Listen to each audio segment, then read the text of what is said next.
Hello नमस्कार दोस्तों। मैं कौशलेन सिंह समस्त सम्मानित छात्र छात्राओं का आपके अपने यूट्यूब चैनल पर हार्दिक स्वागत व अभिनंदन करता हूं।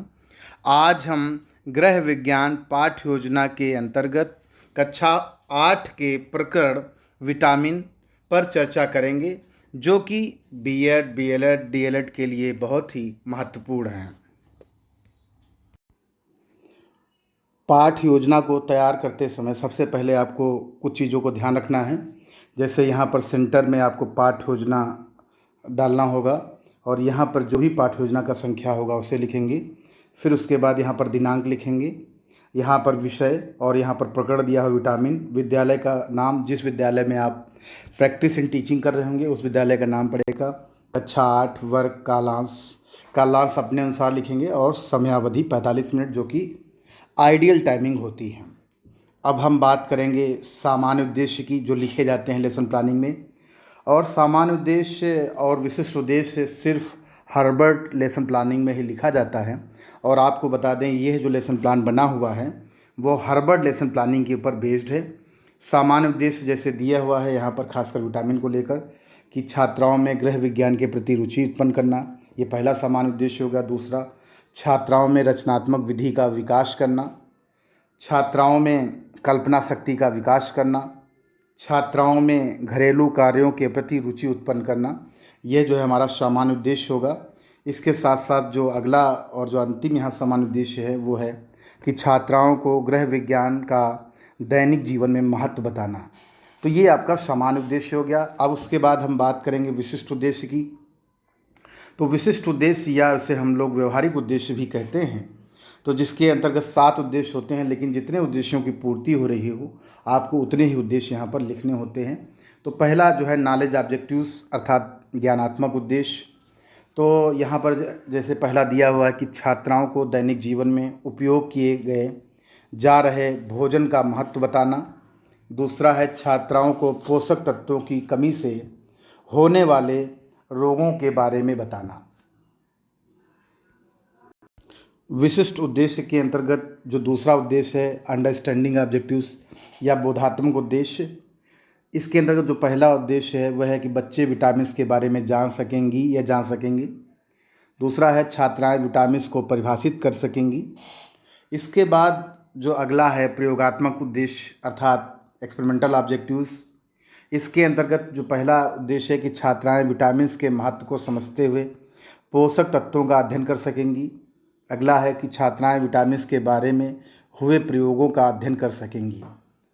इसके बाद है विश्लेषणात्मक उद्देश्य। तो विश्लेषणात्मक उद्देश्य और संश्लेषणात्मक उद्देश्य, ये आपको हम यहाँ पर जैसे लिखा हुआ है। तो यहाँ दिया हुआ है कि छात्राएं विटामिन के महत्व को समझते हुए पोषक तत्वों का विश्लेषण कर सकेंगी। दूसरा है कि छात्राएं विटामिन के कार्य एवं स्रोतों का विवरणात्मक अध्ययन कर सकेंगी।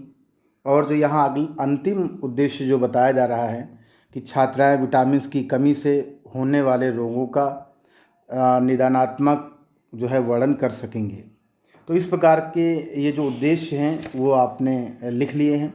अब आता है इसके बाद हमारा कि आखिर जो सहायक सामग्री होगी वो क्या होगी, अर्थात टीएलएम क्या होगा। तो जैसे टीएलएम यहाँ पर दिया हुआ है कि सहायक सामग्री, तो यहाँ पर जैसे ग्रेप्स है, बनाना है, और इस प्रकार का चार्ट आपको छोटे छोटे चार्ट यहाँ पर लगाने होंगे और इसी से बड़े बड़े चार्ट आपको वहाँ क्लासरूम में दिखाने होंगे। तो जैसे इस प्रकार के यहाँ लगा देंगे, गोवा, लीची, अमरूद, ये सब चीज़ें जो है आप वहाँ पर लगाएंगे लेसन प्लान में। अब हम बात करेंगे इसके बाद कि प्रीवियस नॉलेज क्या होगा। तो जो यहाँ पर दिया हुआ है प्रीवियस नॉलेज, कि छात्राएँ विटामिन के स्रोत के बारे में सामान्य जानकारी रखती हैं। इसके बाद प्रस्तावना प्रश्न की जो है हेडिंग वो डालेंगे हम। और ये बहुत ज़रूरी है, आपको पता भी होना चाहिए कि लेसन प्लानिंग में प्रस्तावना प्रश्न जो है हार्ट होता है लेसन प्लानिंग का। तो जितने अच्छे प्रस्तावना प्रश्न बने होंगे उतना ही जो शिक्षण कार्य हो प्रभावी होगा। तो यहाँ पर जैसे पहला जो प्रश्न बनाया गया है कि कुछ पीले व नारंगी फलों के नाम बताइए। तो बच्चों के जो आंसर आएंगे टमाटर, गाजर, पपीता, संतरा, कद्दू आदि। इसके बाद दूसरा जो है क्वेश्चन है कि टमाटर, गाजर, पपीता, संतरा आदि नारंगी फलों में मुख्यतः कौन सा विटामिन पाया जाता है। तो बच्चा जो आंसर देगा वो विटामिन ए।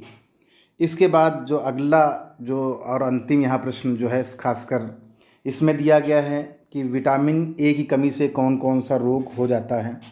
तो ये समस्यात्मक प्रश्न है या प्रॉब्लमेटिक क्वेश्चन है।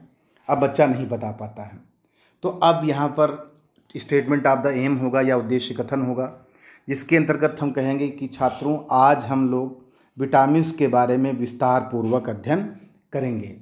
उसके बाद हमारा जो है प्रेजेंटेशन आ जाएगा, जैसा यहाँ दिया हुआ है प्रेजेंटेशन, अर्थात तो प्रेजेंटेशन के बाद हम मेन टीचिंग पॉइंट या मुख्य शिक्षण बिंदु डालते हैं। जितने भी टीचिंग पॉइंट्स हमें पढ़ाने होते हैं या 45 मिनट में हम पढ़ा पाते हैं, उन टीचिंग पॉइंट्स को यहाँ पर लिख देते हैं।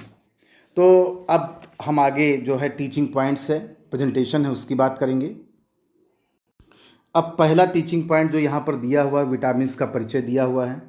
तो यहाँ पर हम बच्चों से डेवलपिंग क्वेश्चन के रूप में 1-2 क्वेश्चन पूछेंगे। अगर बच्चों से आंसर आता है तो बहुत अच्छा, नहीं आता तो कोई बात नहीं।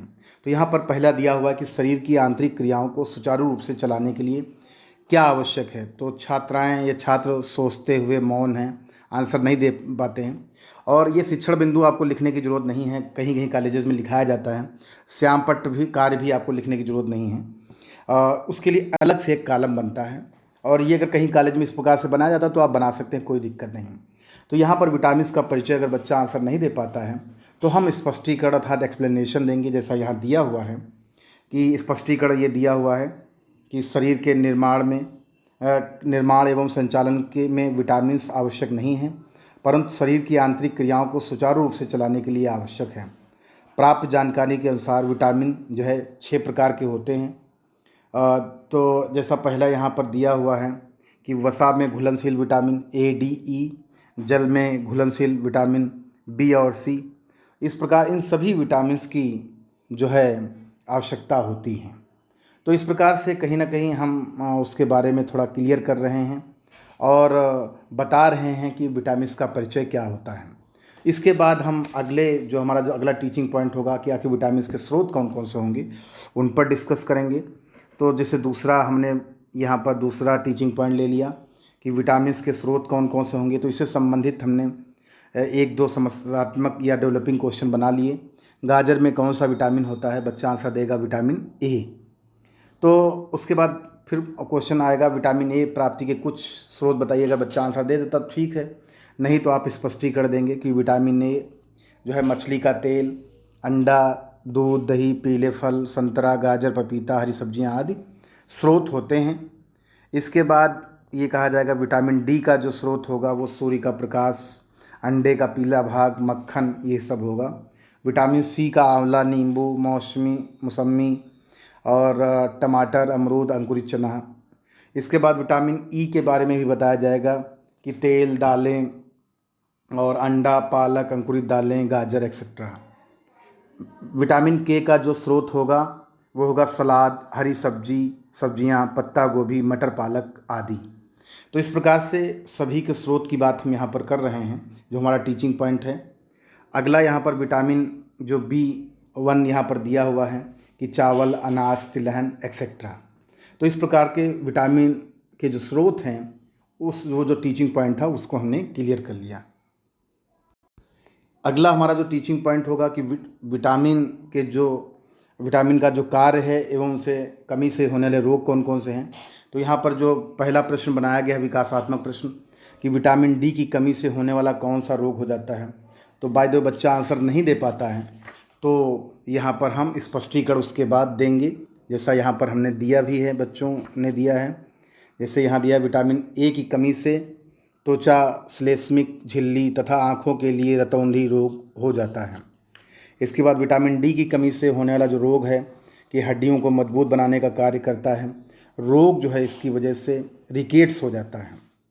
इसके बाद विटामिन डी जो है भूख बढ़ाना, पाचन क्रिया में, मानसिक जो है संतुलन, ये सब रखना विटामिन बी का काम होता है। इसकी कमी से जो रोग होता है वो बेरी का रोग हो जाता है। इसके अलावा विटामिन सी का जो कार्य होता है वह है कि रोग प्रतिरोधक क्षमता आती है, इससे कमी होती है, कमजोरी, भूख में कमी एक्सेट्रा जो है विटामिन सी की कमी से हो जाता है। और जो विटामिन ए की वजह से जो कमी आती है वह है सबसे बड़ी बात कि संतानोत्पत्ति में अवरोध पैदा होता है, और जो कार्य होता है विटामिन ए का कि लाल रक्त कणिकाओं में जो है कहीं ना कहीं उसकी वृद्धि आरबीसीज की करता है। तो इस प्रकार से जो हमने 3 टीचिंग पॉइंट लिए थे उनका जो प्रेजेंटेशन है वो हमने कर लिया। अब अगर हम बात करेंगे जो श्यामपट्ट सारांश है कि श्यामपट्ट सारांश में हम क्या क्या चीज़ें लिखेंगे, तो जैसे यहाँ दिया हुआ है कि श्यामपट्ट की दिनांक, विषय, प्रकरण, कक्षा, वर्ग, कालांश, समयावधि सब वैसे ही नोट करेंगे जैसा आपने फ्रंट पेज पर नोट किया है। और जो जो चीज़ें मेन चीज़ें हैं उनको यहाँ पर लिखा है उनको भी यहाँ पर आप लिखेंगे। ये ब्लैक जो है चार्ट लगाएंगे स्पार्कल पेन से, वाइट स्पार्कल पेन से आप यहाँ पर इसको लिखेंगे जैसा हम श्यामपट्ट पर ब्लैक बोर्ड पर लिखते हैं। इससे ये लगेगा कि हाँ हम ये चीज़ें ब्लैक बोर्ड पर लिखेंगे। इसके बाद आता है हमारा कि लेखन एवं निरीक्षण कार्य। तो ये तो जनरल सा है, हर बार यही चीज़ें होती हैं कि जब छात्राएं श्यामपट्ट कार्य एवं मूल्यांकन कार्य अपनी उत्तर पुस्तिका में हल कर रही होंगी तब छात्राध्यापिका कक्षा का निरीक्षण करते हुए छात्राओं की आवश्यकता अनुसार सहायता प्रदान करेगी। इसके बाद पुनः जैसे इसमें दिया हुआ है कि पुनरावृत्ति प्रश्न जो 45 मिनट जो हमने टीचिंग की हुई होती है उसके बाद जो हमने पढ़ाया है उससे संबंधित बच्चों से क्वेश्चन पूछे जाते हैं। ये पता किया जाता है कि हमने जो पढ़ाया है वो कहाँ तक उसका असेसमेंट किया जाता है। तो यहाँ पर जैसे पहला प्रश्न देख रहे हैं कि सही गलत पर निशान लगाइए। जल में घुलनशील विटामिन बी व सी क्या करना है, क्वेश्चन है ये। विटामिन ए गाजर में पाया जाता है कि नहीं पाया जाता है। बहुविकल्पीय प्रश्न भी हैं, विटामिन डी की कमी से होने वाला रोग हो जाता है। तो ये आपका उसके आगे भी क्वेश्चन इसी प्रकार से इसका रहेगा, रतौंधी, ब्रिकेट्स, स्कर्वी, बेरी रोग। तो आपको यहाँ पर टिक करना है। उसके बाद जो गृह कार्य हैं तो अगले दिन बच्चे को होमवर्क भी दिया जाता है, होम असाइनमेंट। इससे विटामिन प्राप्ति के प्रमुख स्रोतों का वर्णन कीजिए, विटामिन पर संक्षिप्त टिप्पणी लिखिए। तो इस प्रकार से आपका ये जो लेसन प्लान है पूरा जैसा आपको लिखना है कापी पर वो आपने नोट कर लिया। अगर आप मेरे चैनल पर पहली बार आए हैं तो लाइक ज़रूर करें, सब्सक्राइब भी कर लें जिससे आपको मेरे वीडियो का नोटिफिकेशन सबसे पहले मिल सके। धन्यवाद, नमस्कार दोस्तों।